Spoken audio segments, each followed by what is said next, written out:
fall on Friday, June 14th. It falls on June 14th every year, and that is Flag Day, when we, veterans and citizens across the United States, pause to honor and remember perhaps the greatest symbol of freedom that flies around the world. This gentleman's presentation will continue a legacy that goes back probably some 50 years. His remarks were first drafted by a member of this Boise State staff back in the early 1970s. Sometimes you're going to find in life that things happen totally impromptu. At that time, when this presentation was first had a spark of life, the Boise State program actually had a scheduled speaker for that particular evening who did not show up. My predecessor at that time was scrambling around trying to find someone that he could tab to at least bring some inspirational remarks to the Boise State delegates. The individual that he found at that time, just totally off his own cuff, totally off his own head, drafted a set of words that still ring true today. It's actually, if you look out on YouTube after Boise State's over, you can find the originator of the presentation you're going to hear tonight. But for an outstanding Flag Day presentation speech to each of you, I'd like to introduce to you a gentleman who by profession retired as a Director of Regional Planning for Logan, Union, and Champaign counties. Again, he served American Legion Buckeye Boise State for over 25 years as a Chief Counselor of this outstanding program. A great Legionnaire, a dear friend, gentleman, Mr. Carmen Scott from Bellefontaine, Ohio.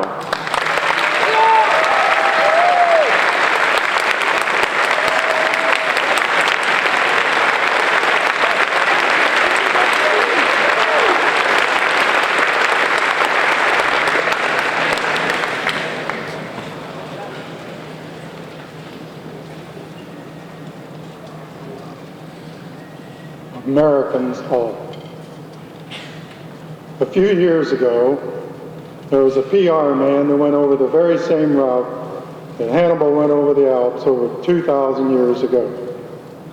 This public relations man said that what Hannibal did, crossing the Alps in the middle of winter with his soldiers and elephants, could not be done. But they did it. Now, when Hannibal crossed over the Alps in the middle of winter, the soldiers were strong and vigorous because of the winter. And when they came over into Italy, they came into a little town called Capua. And they easily defeated the Italian army. But a very strange thing happened. The longer they stayed in Capua, the softer they got. And the Italians eventually regrouped and defeated Hannibal. Now I know what you're thinking. What in the world does this have to do with Boise State, or me, or you, or anyone else?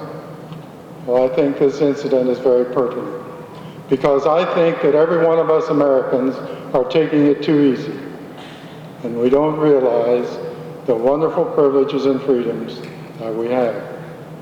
I think that every one of us, you, and you, and you, and you, take our country for granted. And what I'm fearful about is that someday we're going to lose it. I had a good friend who is now deceased, Father John Kemp. He was a member of the clergy staff of this Boise State program for years and years, and he so loved our flag that he delivered an inspirational message to us on the meaning of it. He had a collection of flags, and he would go around the colleges or high schools or any group that would listen to him. And he would take his collection of 37 flags and go to the students and try to show or tell them how we got our flag. He had one flag that was over 130 years old, a 33-star design that his parishioners gave to him at St. Gabriel's in Columbus for his first anniversary. He could hardly believe it. And he sent it to the Smithsonian, and it came back verified. He had another flag, a 45-star design, that he picked up for $2.50 at a garage sale. And he would take these flags and go around to the schools and tell the students, show the students how we got our American flag. And on one occasion, as he was about to give a talk at a high school, he was walking over to the auditorium with the principal.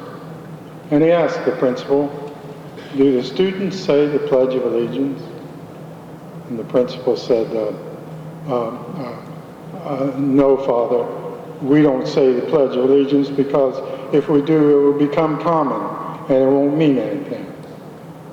And my friend said, "Well, then when was the last time you told your wife you love her?" "Oh, this morning." My friend said, "Well, then don't say it again. Don't say it again because it won't have any meaning." But there is that certain thrill of monotony, isn't there? Why play the second piece with a band? Or why play the second basketball game? Or the second volleyball game? Or why eat the second pizza? Because there is that certain thrill of monotony. It's kind of like the baby bouncing on the father's knee. Do it again, until the father is totally exhausted. Gentlemen, when we say the Pledge of Allegiance, we say the Pledge of Allegiance to a flag. And every time we put our hand over our heart, we should have a reminder that our most precious inheritance is freedom. Not too many years ago, there was a survey taken in a senior class in New York State. And 80% of the seniors surveyed said that patriotism was unnecessary. Just think of that. Patriotism was unnecessary. The love of our country doesn't mean a thing. Patriotism is a moral virtue. It's no different than honesty, obedience, discipline, and purity. It's nothing more than telling my country I love you. Gentlemen, that flag back there doesn't mean a thing. It doesn't mean a thing. It simply has the accidents of being the red, white, and blue. That's all it is. Until. Gentlemen, until you begin to realize that literally millions of servicemen and women have died for no other reason than they loved you and you and you and me. Until you begin to realize that literally millions of servicemen, men and women are walking around this country crippled, maimed, and insane for no other reason than they loved you and you and you and me. And then don't you see, all of a sudden, that flag has meaning. I'm sure that back in many of your high schools, you have had great basketball teams. Some have won state tournaments, and some have many banners hanging in their gymnasiums. Those banners don't mean a thing. They simply have the accidents of being the school colors. That's all they are.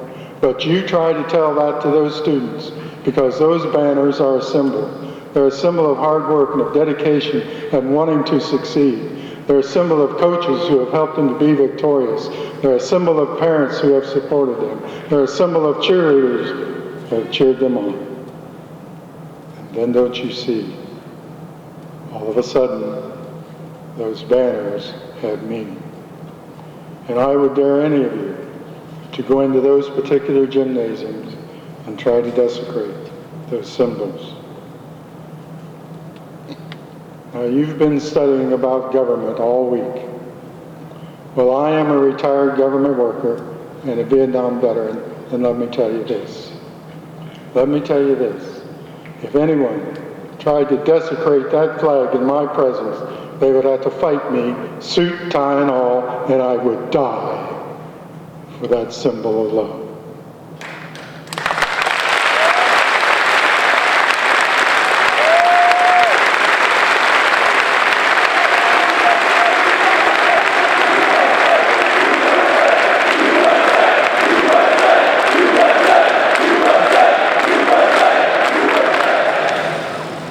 Now I'll tell you why.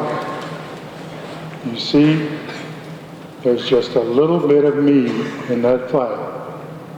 But there's a lot of your fathers and your mothers and your brothers and your sisters, your aunts and your uncles, and great men and women still serving this country.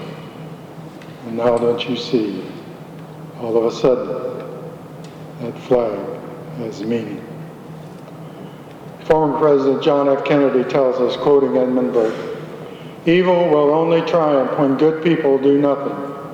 Evil will only triumph when good people like you and you and you and I do nothing." Gentlemen, you are the luckiest people in the world. You are the richest people in the world. Do you know why? Because you are an American. We are the luckiest and the richest people in the world. And I wouldn't trade the whole world for the good old USA.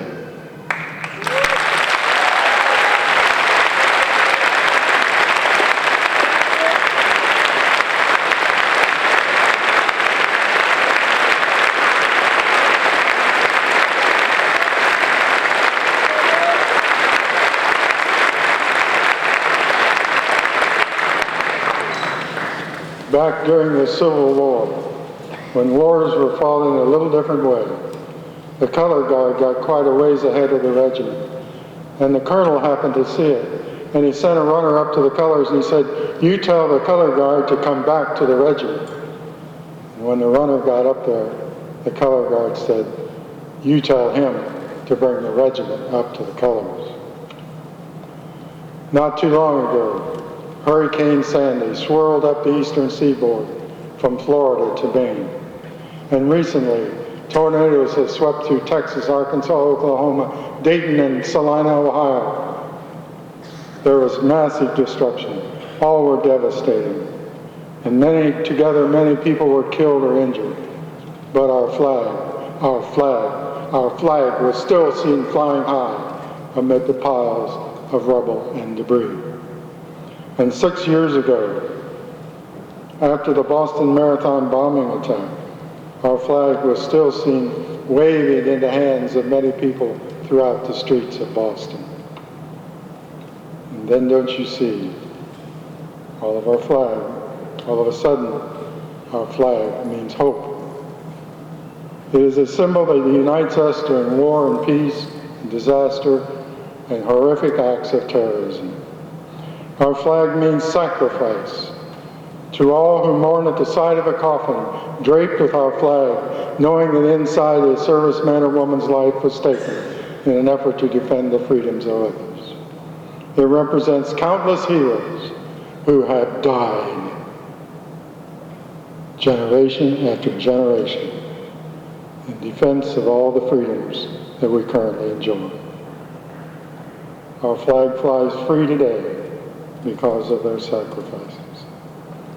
It symbolizes the best our nation has to offer, such as firefighters running into burning buildings, police officers and state troopers protecting our streets and highways, and first responders saving lives.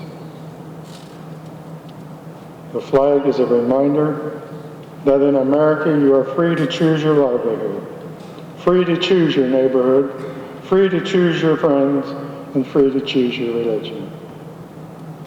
It inspires unity in America like no other symbol.